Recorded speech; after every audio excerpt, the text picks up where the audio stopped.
Bon, bonjour à tous. En fait, ça c'était un petit intermède pour voir si les présentateurs sont résistants au stress, aux petits incidents de présentation. Donc c'est bon, on est parti. Merci d'être là. Donc je vais passer rapidement sur merci aux sponsors. Heureusement qu'Epson n'était pas sponsor parce que ça marche pas très bien. Bon, je vais vous parler un petit peu d'un retour d'expérience. Alors vous allez voir, j'ai essayé de le formuler un petit peu différemment, de manière à ce que vous vous endormiez pas, que vous ne pensez pas au repas parce que vous n'allez pas tarder à commencer à avoir de nouveaux faim. Donc on va essayer de voir ça un petit peu autrement en fait.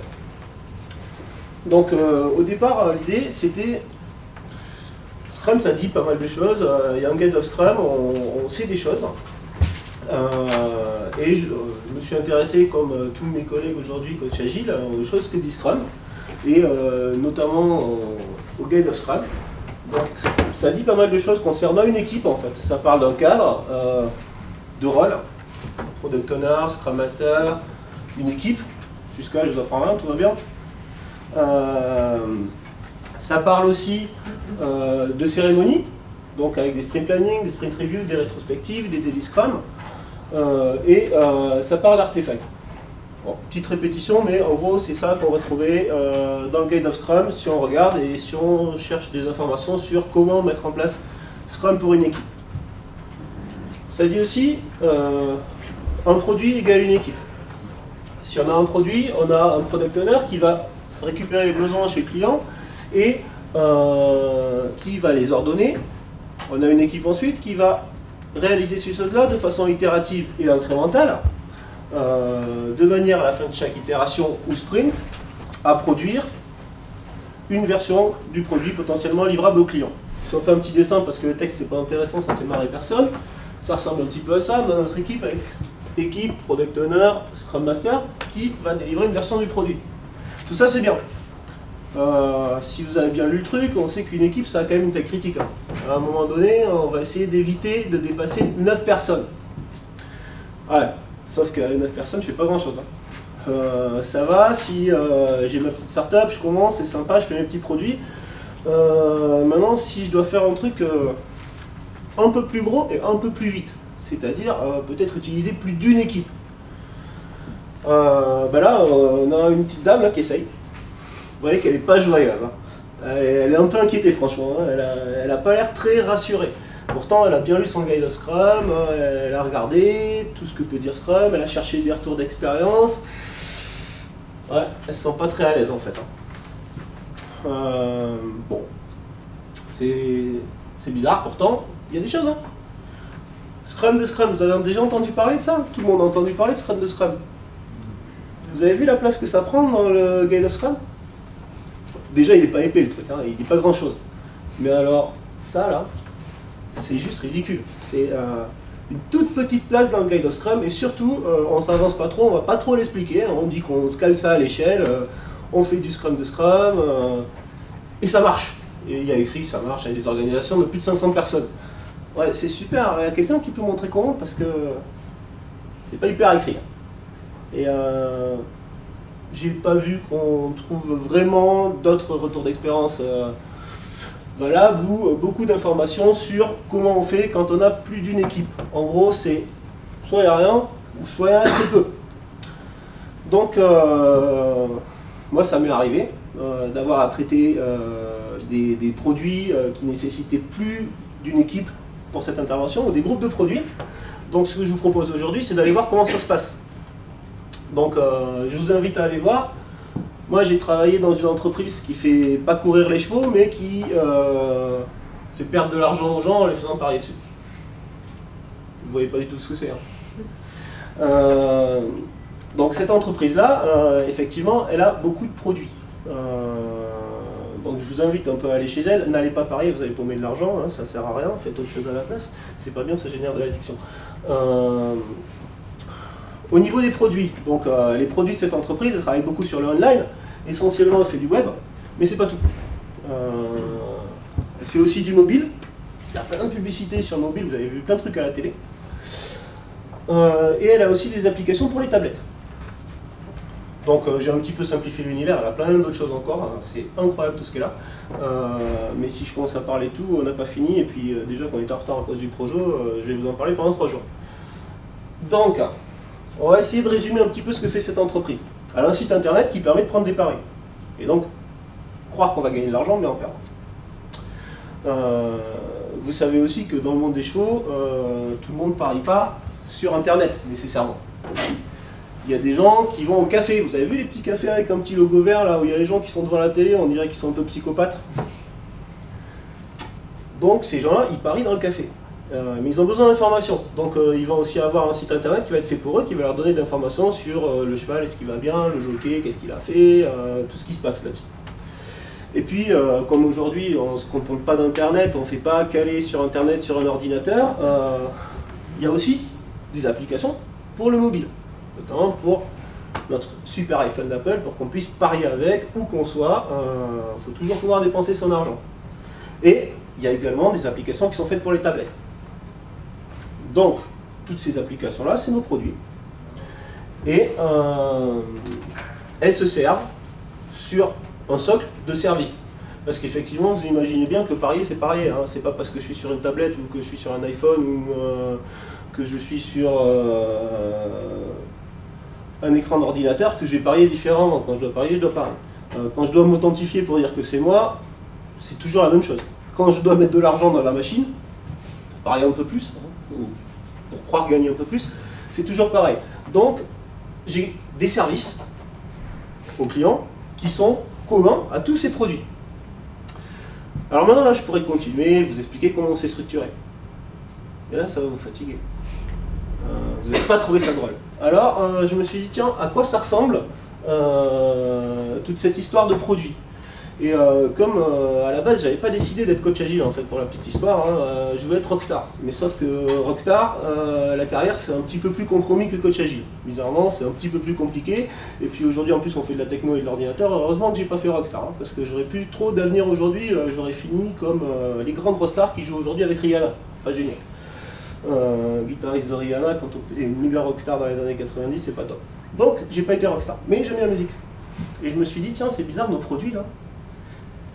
Ça ressemble un petit peu à un groupe de rock. Donc ce que je vais vous proposer aujourd'hui, c'est de regarder l'aventure de tous nos produits et comment on a organisé ça, comme si on organisait un groupe de rock. Il n'y a personne qui est allergique au rock? Non?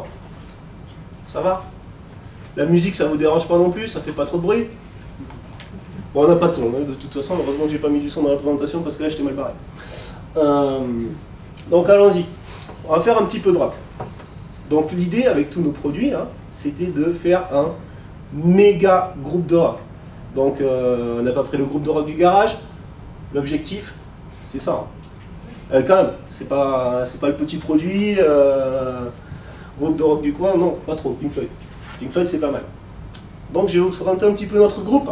Vous avez envie de les connaître peut-être, parce que les musiciens, on aime bien toujours les connaître.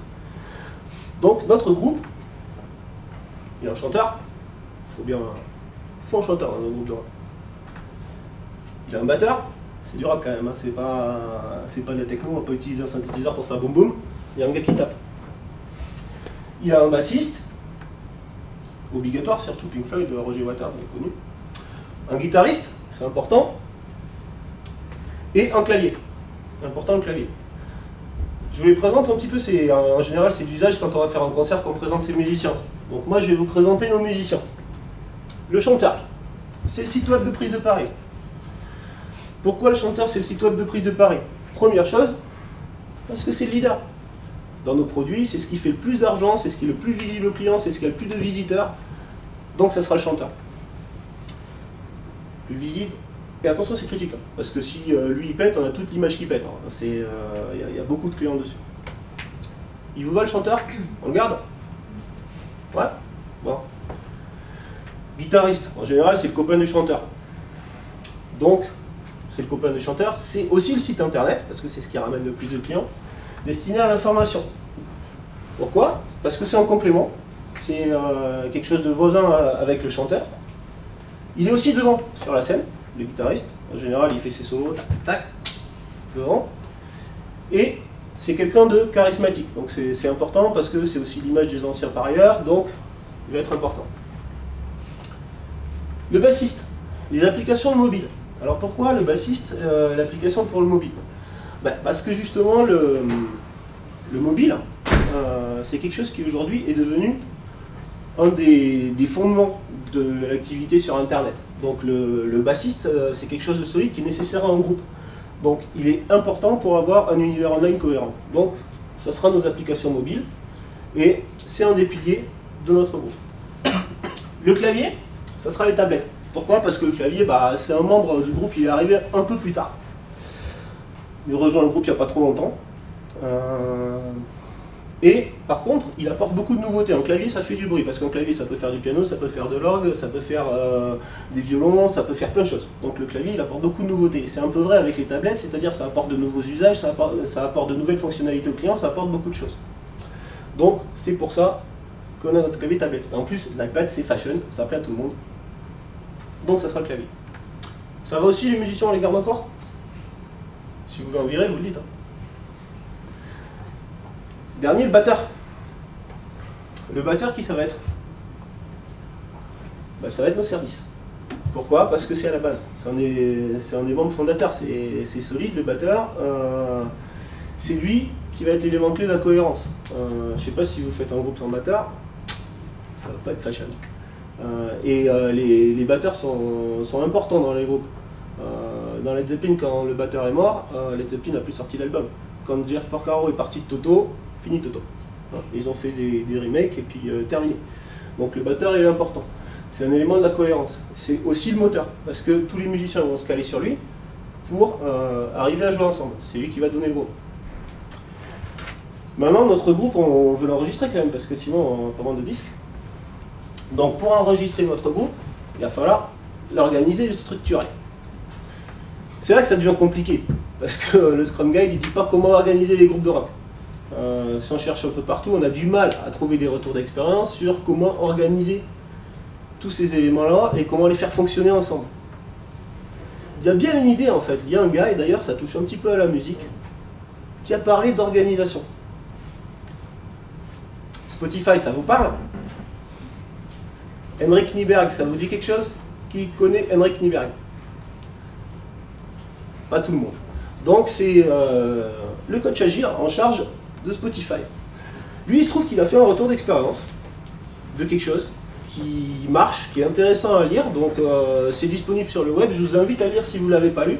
C'est quelque chose de très intéressant. Son principe, c'est basé sur les feature teams, c'est-à-dire des équipes, bout en bout, qui produisent des features à destination du client.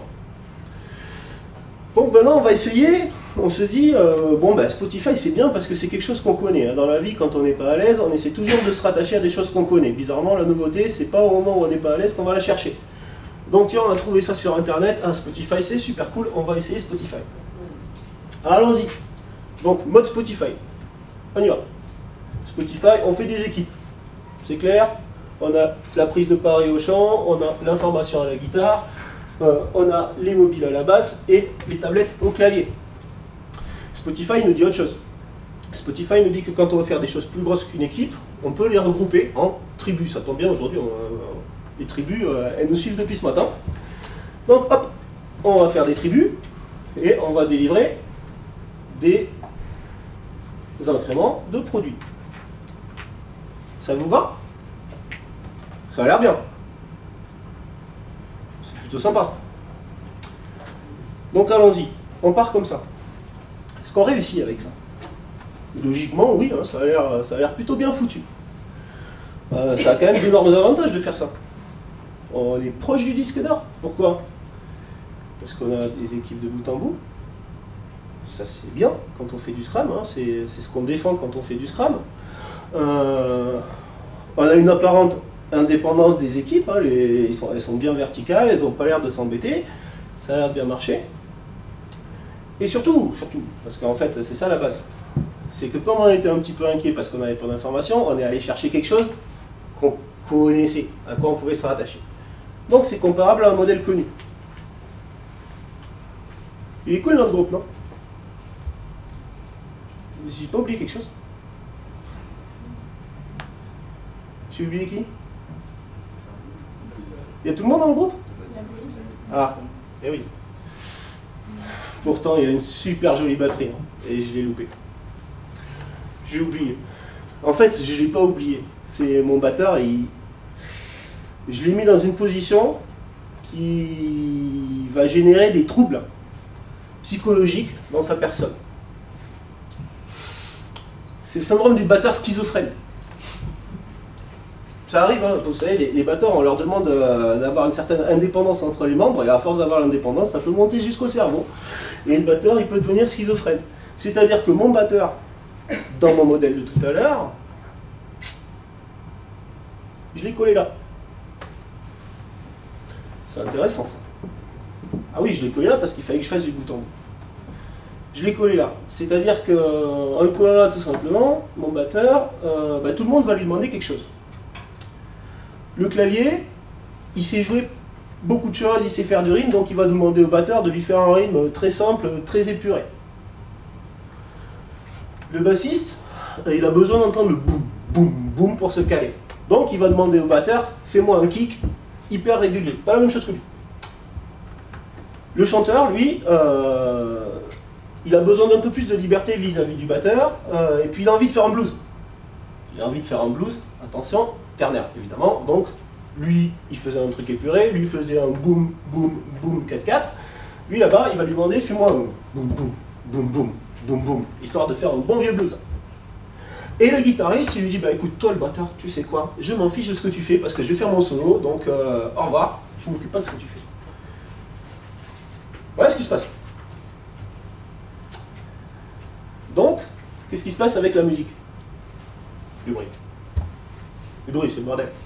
Honnêtement, un groupe avec un batteur complètement schizophrène qui doit jouer quelque chose pour chacun des membres du groupe, bon déjà il s'en va au bout d'un moment parce qu'il y en a ras-le-bol, que tout le monde lui demande de jouer des choses pour chacun sans regarder les autres, et donc la musique ça devient du bruit. Effectivement, si on fait ça comme ça, on a des problèmes. Premier problème, c'est que les gens ils se parlent pas. Là, chacun a demandé son petit truc au batteur et tout le monde est content. C'est-à-dire que l'autre il part faire du blues, l'autre il fait son solo là-bas. Alors c'est bien quand il y en a un qui chante et un qui fait un solo, c'est pas très sympa au niveau musical. Lui, il a demandé son truc dans son coin et le bassiste il voulait juste un truc solide. Problème de communication entre les membres du groupe. Et évidemment, chacun a demandé sa petite sauce au batteur. Là, c'est pas la classe.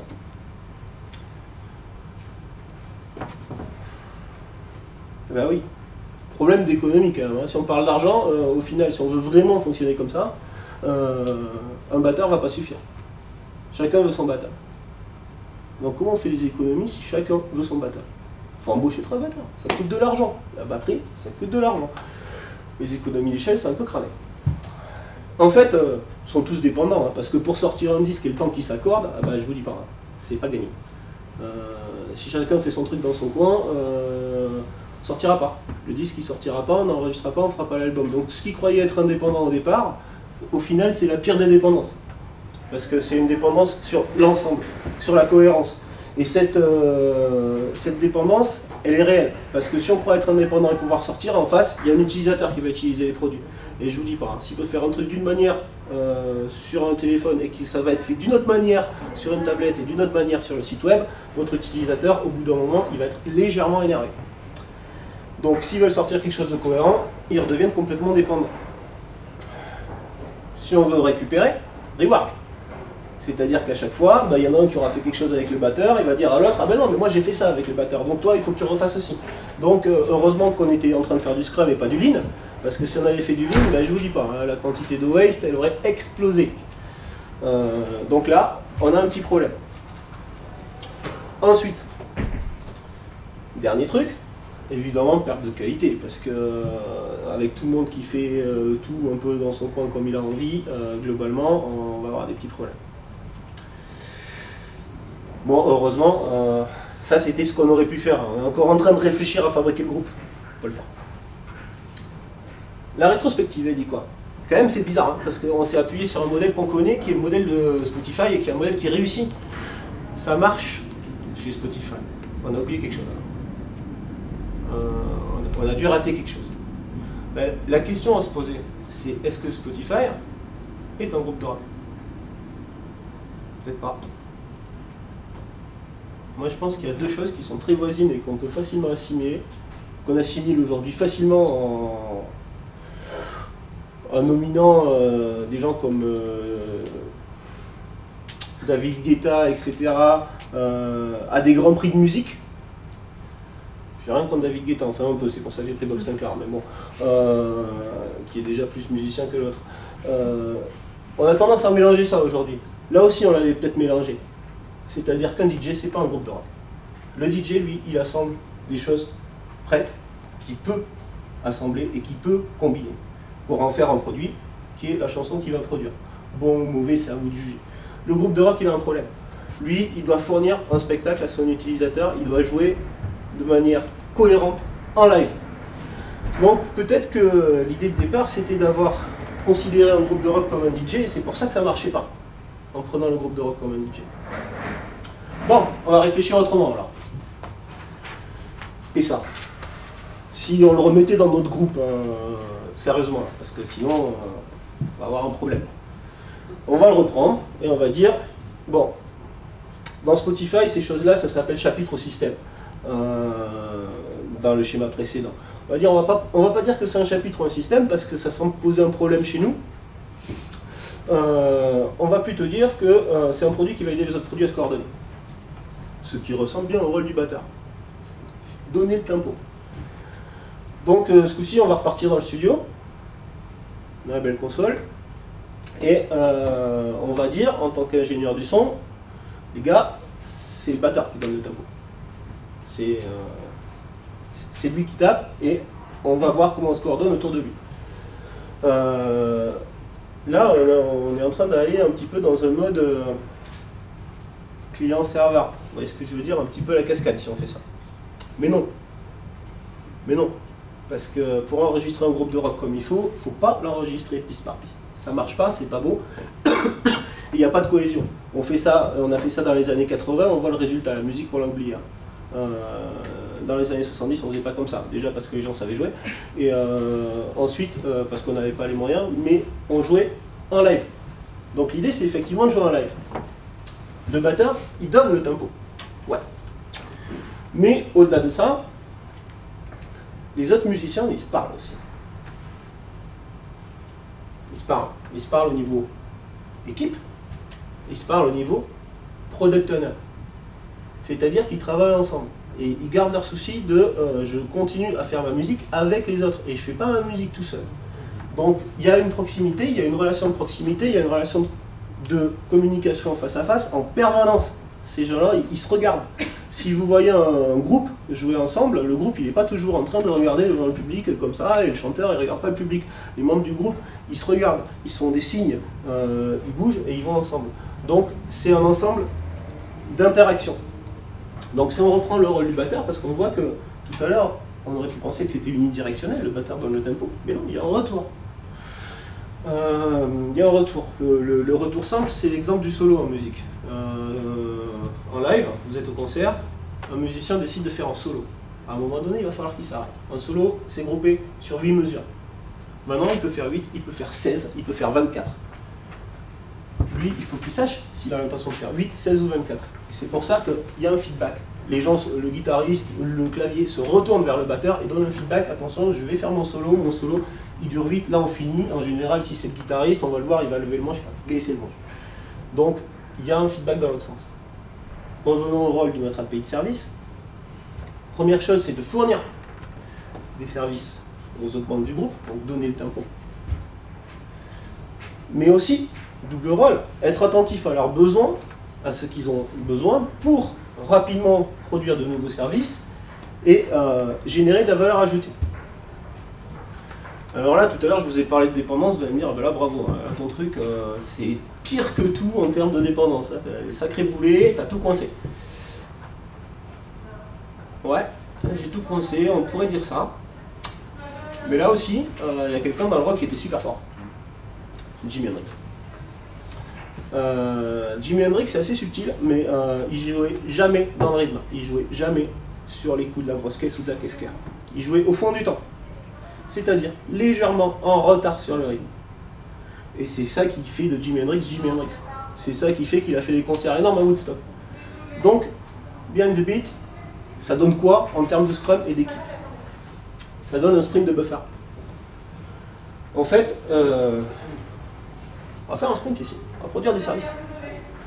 À la fin de ce sprint-là, les services, c'est-à-dire la nouvelle version du produit incrémentée avec les services disponibles, existe et sera fourni aux autres membres du groupe qui, eux, peuvent utiliser ces services pour créer de nouvelles fonctionnalités à destination de l'utilisateur. Et donc, ça fonctionne comme ça en cascade. J'ai bien dit peuvent, parce qu'ils ne sont pas obligés. On n'est pas toujours obligé d'utiliser un service pour faire quelque chose sur une application. Il y a d'autres choses à faire. On peut retoucher l'ergonomie, on peut avoir des notions de design, des notions de page flow. Donc, ils ont aussi leur petite économie, leur petite autonomie à l'intérieur. Donc là, la dépendance, on arrive à la maîtriser. On arrive à la maîtriser, attention, je parle toujours de groupe. On arrive à la maîtriser essentiellement, pourquoi? Parce que tous les jours, on a ça. C'est pas des gens qui se voient souvent, c'est pas des gens qui se voient dans des réunions, c'est des gens qui se parlent tout le temps. C'est important. On va le voir tout à l'heure. Quand ça se désagrège un petit peu, ça marche plus. Donc, les gens travaillent au quotidien. Encore un petit tour sur la dépendance. Effectivement, solo autorisé. C'est normal, c'est un groupe. À un moment donné, je me dis, bon, ben, mon groupe, là, j'ai une stratégie qui le fait avancer. À un moment donné, il y a une stratégie d'entreprise. La stratégie d'entreprise, elle change. Elle dit, c'est bien, là, tu m'as mis le chanteur en avant. En leader, maintenant, ben, justement, on parlait de tout à l'heure, les gens qui ont besoin d'informations dans les points de vente, eux, ils commencent à se barrer parce qu'ils ne sont pas contents. Et il faudrait faire vraiment quelque chose pour eux et quelque chose de plus pour eux. Alors, on va faire un solo. C'est le moment de faire un solo de guitare. C'est-à-dire qu'à un moment donné, ce produit-là, il peut être sur le devant de la scène, demander plus de choses et devenir un petit peu plus prioritaire et demander des choses au batteur, dire au batteur, justement, c'est ce qu'on disait tout à l'heure, hey, batteur, attention, là je suis en solo. Donc tu regardes ce que je fais et tu suis bien ce que je fais, et quand je te dis on s'arrête, on s'arrête. Donc c'est possible. Maintenant, si on laisse jouer le groupe tout seul, il va peut-être faire un bon morceau, il va peut-être faire 2 bons morceaux, mais il ne va pas faire une carrière. C'est pas gagné, parce que lui il est en train de jouer et la vision, comment il se voit en termes de groupe, un petit peu plus long terme, c'est pas fait. Qu'est-ce qu'on a dans un groupe de rock qui réussit? Qu'est-ce qu'ils ont tous eu, les groupes de rock? Yes! Je sais pas qui l'a dit, mais c'est bien dit. Les groupes de rock célèbres, ils avaient un manager génial. Et un manager qui était de type. On l'a vu tout à l'heure, servant leader. Pas un manager tyrannique à la mode d'aujourd'hui, on fait pas la Starac là, on fait pas The Voice. On parle des groupes de rock, ils avaient de super managers ces gars-là. Et qu'est-ce qu'ils faisaient ces managers? Effectivement, ils portaient la vision globale. Alors nous, le manager, on l'appelle feature owner quand même. Hein. Il a un nom, c'est quelqu'un qui a un backlog de features, c'est-à-dire les fonctionnalités à gros grains du produit et qui a une vision globale sur l'ensemble de ces petits bonhommes qui jouent dans les groupes. Il porteur de la vision globale, lui il sait où il veut amener le groupe. Il sait où il veut, le succès qu'il veut obtenir avec ce groupe-là, quelle direction il faut qu'il lui donne, quelle image il faut qu'il lui donne, comment il faut qu'il façonne, comment il faut qu'il évolue dans la production de ses disques. Il est aussi garant de la cohérence, c'est-à-dire à un moment donné, un groupe de rock. Hein. Un groupe de rock, à un moment donné, il y a des petits faibles, il y a des petits mouvements, il y a des petites sautes d'humeur, il y en a un qui a envie de faire autre chose. Plus que ça, c'est ça. Hein. Groupe de rock, on sait ce qui arrive. Hein. Le manager, il est en charge, notre feature owner, d'éviter de faire Guns N' Roses, c'est-à-dire des gens qui ne se parlent plus et puis plus le groupe de rock. Donc il est aussi là pour arbitrer, garder tout le monde de façon homogène et essayer que le groupe continue à avancer. Dans ce but de cohérence, on va faire quelque chose aussi d'essentiel, c'est faire travailler le groupe ensemble. C'est-à-dire une démo, on n'a pas besoin, c'est pas une audition qu'on fait. C'est bien le but de la démo. Non, la démo, c'est pas une étape de validation. La démo, c'est montrer au public ce qu'on vient de faire. Donc, c'est tout le groupe ensemble, et y compris sa rétrospective. C'est pas individuel. Parce que si on fait ça de manière trop individuelle, certes, on va avoir le problème de chacun, Mais ça, la communication au quotidien, si elle est bien menée, elle est censée le gérer. Par contre, le problème de groupe, on ne le verra jamais. On aura toujours le petit problème individuel de chacun et on n'aura pas le problème de l'ensemble du groupe. Si je fais un parallèle avec les présentations précédentes, en termes de tribus, on va traiter un petit peu de l'individuel, mais on ne va pas arriver au stade où on a toute cette dynamique. Donc là, on arrive à faire fonctionner les trucs. Mais je vous signale qu'on est dans l'industrie du disque, on a oublié quelqu'un. On a le groupe, on a le manager. Yes! La maison de disque. Bah ouais, toute entreprise, elle a des chefs. Il est pas mal, le disquaire, il est assez représentatif. Toute ressemblance avec quelqu'un que vous connaissez, c'est pas voulu, hein, j'y parle. Donc la maison de disque. Alors qu'est-ce qui se passe avec la maison de disque? Bah là, on va être clair, hein, on va faire vite. Hein. La maison de disque n'aime pas les groupes de rock. Ah ouais? Vous n'en étiez pas douté, ça. Elle n'aime pas les groupes de rock. Parce que les groupes de rock, c'est pas hiérarchique. C'est une structure organique, le groupe de rock. C'est un ensemble. Ça, la maison de disque, elle n'aime pas. Parce que la maison de disque, elle aime bien les pyramides. Donc la maison de disque, elle aime bien aller, je vais taper sur le manager il va taper sur le chanteur, et puis le chanteur il vire les musiciens. Il n'y a pas ça. Donc c'est une structure organique, ils sont tous ensemble, en plus ils sont potes, en plus le manager il est servant leader, il marche bien. Là on est mal barré. Donc on est difficile à contrôler. Alors ça tombe bien, on était dans la musique, on était dans Pink Floyd. Le manager, ce qu'il aimerait bien, c'est un peu son état totalitaire où il serait tout en haut. Pour l'historique, dans le film The Wall de Pink Floyd, c'est la représentation de l'état totalitaire ultra conditionné. Donc un mélange du nazisme et du communisme poussé à l'extrême, voilà ce qu'en représente Pink Floyd. Le manager, ben, en fait, il aimerait bien ça, un truc qu'il peut parfaitement contrôler, qu'il maîtrise parfaitement, qui est parfaitement conditionné. Mais il l'a pas. Il a son groupe de rock qui fonctionne. En plus de ça, il lui fait peur parce que le manager, ben, il ne sait pas où il va le groupe de rock parce que comme il ne connaît pas bien, il sait mal appréhender les métriques, il sait mal appréhender les résultats, le ressenti du public, donc c'est un petit peu compliqué. Ça rend les choses un petit peu difficiles. Là on voit que le dialogue, il est un peu compliqué. Je dis pas qu'on a des managers alcooliques en train de fumer des clopes, hein. Mais par contre, je dis que on a des managers avec qui c'est difficile d'établir un dialogue, que ce soit dans un sens ou dans un autre. La direction vis-à-vis de ces structures-là, elle a une légère appréhension, voire ça la branche pas trop, quoi. Elle préfère regarder sa télé et considérer qu'un bon projet est un projet avec une planification à 5 ans, un architecte qui planifie tout et un chef de projet qui contrôle les gens. Ça c'est bien. Mais bon, on n'est pas dans ce sens-là. Donc qu'est-ce qu'on obtient quand même? Parce qu'avec tout ça, je ne m'étends pas sur les managers, j'ai fait une présentation l'année dernière là-dessus. Si vous voulez, je pourrais leur en faire un jour. On va les laisser tranquilles, les pauvres, je ne vais pas les abîmer à chaque fois que je les croise. De toute façon, on avait vu que dans le cadre d'une tribu, ils n'avaient pas la place.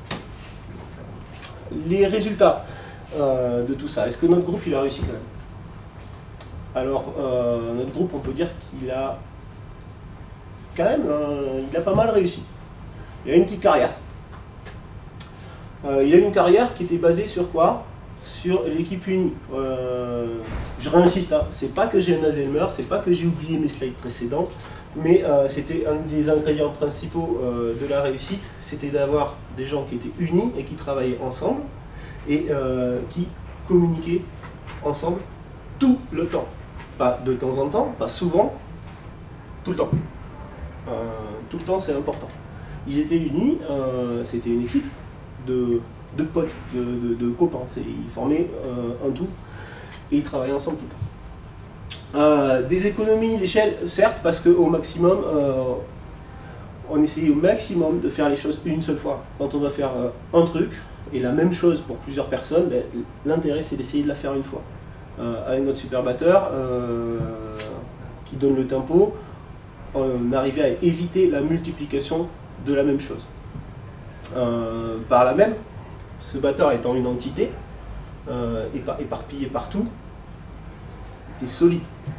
C'est plus facile d'appliquer les principes Dry, Don't Repeat Yourself et des principes KISS, Keep It Simple Stupid, si on a les choses au centre d'une entité et pas éparpillées un petit peu partout.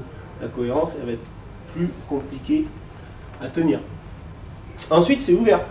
Hein, c'est pas un groupe fermé d'abrutis. On peut rajouter des gens si on a envie. On a eu le cas. On a eu des nouveaux membres du groupe qui ont dû se rajouter avec des interfaces à mettre dans les points de vente.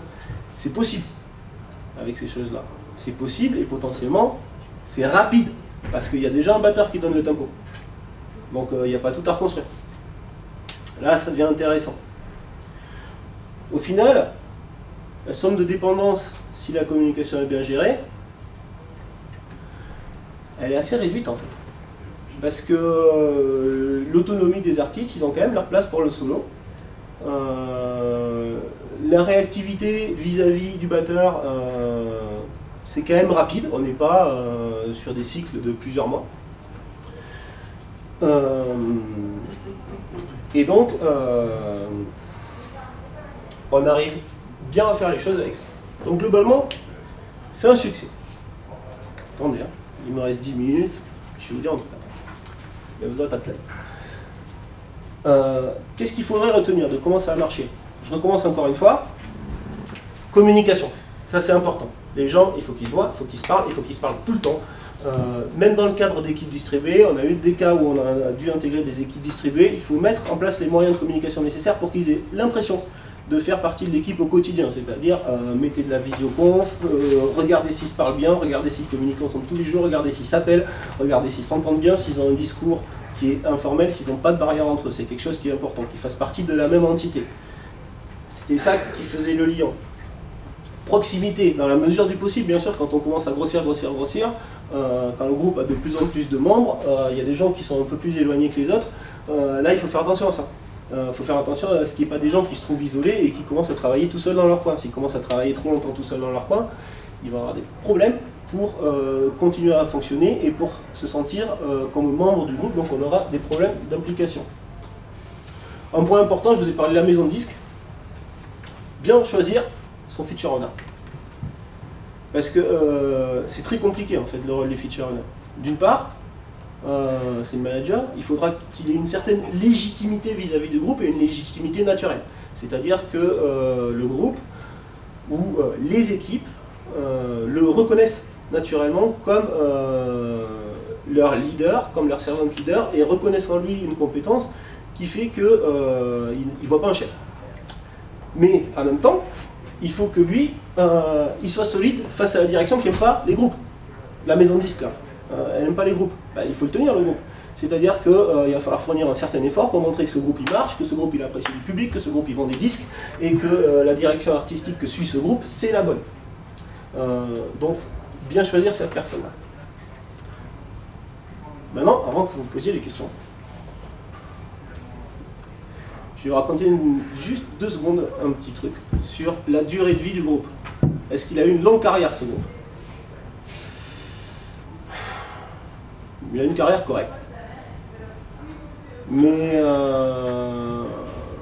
je pense que comme tous les grands groupes de rock aujourd'hui, il a eu plus de problèmes en tant qu'entité à la sortie parce que la maison de disques, n'aimant vraiment pas les groupes, a fini par faire des choses dans l'organisation, à isoler certaines parties ou à mettre des managers de managers ou des responsables commerciaux du marketing du groupe ou des choses comme ça se fait aujourd'hui dans l'industrie du disque. Ce groupe-là, d'un seul coup, il a commencé à perdre petit à petit sa cohésion et malgré l'effort des membres du groupe, l'effort des gens qui sont là, ça devient plus difficile à le faire fonctionner. Les disques sont peut-être moins beaux. Et tout ça, bon, essentiellement, la maison de disques, elle aimait tellement pas les groupes. Il y en a eu tellement de possibilités de dialogue pour la faire s'intéresser à ce groupe que c'est peut-être aujourd'hui un petit peu plus compliqué qu'au début du groupe. Mais dans tous les cas, l'expérience a été valable et peut-être qu'avec une maison de disques différente ou une maison de disques qui accepte de comprendre les groupes, on serait arrivé à continuer à faire du rock. Aujourd'hui, c'est peut-être de la pop. Hein. mais ça continue quand même à faire de la musique. Mais ça aurait été bien de pouvoir continuer à faire du rock comme ça, donc n'oubliez pas non plus de vous occuper de la maison de disque et de bien choisir votre maison de disque quand c'est possible. Voilà. Maintenant, si vous avez des questions. Oui? Moi j'ai une petite question justement, je voulais savoir, le feature owner, il est au-dessus des product owners? Il est avec. C'est la personne qui va chapeauter plusieurs... C'est ça. En fait, donc là, chaque membre du groupe, donc chaque équipe a son propre product owner, et le feature owner, lui, plutôt en charge la gestion de backlog de features, c'est-à-dire de fonctionnalités plus macro qui donnent et essaient de maintenir la cohérence de l'ensemble. Vous avez parlé qu'il n'y a pas de responsabilité hiérarchique. Vous avez parlé de manager, comme manager. Non, je parle de manager au sens anglo-saxon du terme, servant leader. Responsabilité hiérarchique, il y en avait, mais alors si on regarde les responsabilités hiérarchiques qui étaient dans cette organisation, elles étaient totalement différentes, enfin elles étaient sensiblement différentes de l'organisation dans son fonctionnement au quotidien. Et quand vous parliez de choix, choix bien choisi, qui choisit? Ah, moi j'ai eu de la chance en tant que coach, j'ai eu le droit de le choisir. C'est d'accord. Et donc c'est pas spécialement... Est-ce que l'équipe, est-ce que vous pouvez imaginer que ce soit l'équipe qui choisit? Bah, moi j'ai choisi en fonction des ressentis de l'équipe et de ce que pensait l'équipe. Donc là, oui, c'est l'équipe qui a choisi son manager. Après, c'est pas toujours possible. Hein. On était dans un cas qui était plutôt bien, mais... Et qu'est-ce qu'on peut lui demander à ce fameux futur manager? On va poser les questions. Allez, qu'est-ce qu'on peut demander? Oui, bah, je prends mon cas, je suis dans une équipe, comme master de etc. Voilà. J'ai appris que pour que mes dirigeants puissent mieux dormir le soir, ils voulaient mettre un chef de projet quelque part, pour faire des petits dessins et peut-être... Ils vont bien dormir, mais pas longtemps. Ouais, bah, moi, sur le moment, ils dormiront peut-être mieux, Ouais. mais voilà. Après, ils vont faire des vraies personnes-là, je ne sais pas comment l'intégrer entre un pédo et ça. Effectivement, alors, dans l'entreprise, le feature owner avait un titre de responsable projet. Ça peut être un titre, maintenant la question c'est de faire attention avec le titre et son rôle et sa compréhension du rôle. Si ça arrange l'entreprise de dire c'est un chef de projet. Mais est-ce qu'il n'empiète pas après sur le groupe de rock? Voilà, why not, tant qu'il se comporte comme le manager qu'on a décrit là. C'est un petit peu la différence entre le titre que l'entreprise va lui donner et son comportement vis-à-vis justement du groupe de rock. Si vous avez des questions, je reste dans le coin, donc merci à vous.